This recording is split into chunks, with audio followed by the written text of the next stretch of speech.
രണ്ടുപേരും കൂടെ കാപ്പി കഴിക്കുകയാണ്. രാവിലത്തെ ഫുഡാണ്, ബ്രേക്ക്ഫാസ്റ്റാണ്. ഇടിയപ്പവും ചിക്കൻ്റെ ഗ്രേവിയാണ്. അപ്പോൾ ഇടിയപ്പം എല്ലാം കഴിച്ച് തീർത്തിട്ടുണ്ട്. എന്നിട്ട് രണ്ടുപേരും കൂടെ ഗ്രേവി എടുത്ത് വെച്ച് കഴിക്കുകയാണ് പരസ്പരം. മത്സരം വെച്ച് കഴിക്കും പോലെയാണ് കഴിക്കുന്നത്.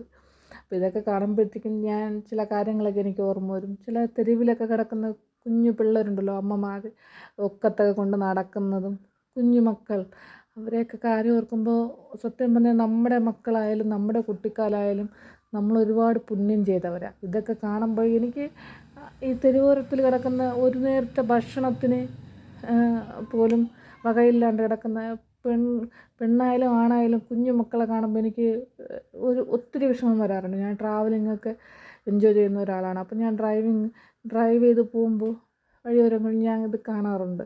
അപ്പോൾ എന്നാൽ കഴിഞ്ഞ് ഇത്ര ഒരു 10 രൂപ ചോദിച്ചാൽ ഒരു 100 രൂപ കൊടുത്തിട്ടേ ഞാൻ വരത്തുള്ളൂ. അത്രയ്ക്കും എനിക്ക് സഹിക്കില്ല. അപ്പോൾ നമ്മുടെ മക്കളൊക്കെ ഇങ്ങനെയൊക്കെ ചെയ്യുന്ന കാണുമ്പോൾ അവർക്കതിനുള്ള യോഗമില്ല, തെരുവോരത്തുള്ള കുഞ്ഞുമക്കൾക്ക്. അപ്പോൾ ഇതൊക്കെ നോക്കുമ്പോൾ നമ്മുടെയൊക്കെ മക്കൾ എന്ത് ഭാഗ്യം ചെയ്തവരാ. ഇവർ രാവിലെ രണ്ടിനും കൂടെ അടിയായി. ഇവിടെ ഒരു പാത്രത്തിലേ കഴിക്കത്തുള്ളൂ. ഞാൻ ചില നേരത്ത് രണ്ടും കീരിയും പാമ്പുവാ.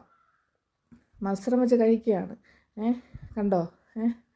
രണ്ടും ഇങ്ങനെ കഴിച്ചിട്ട് ഇങ്ങനെ നോക്കുന്നുണ്ടോ? കണ്ട, ഇതാ പരിപാടി.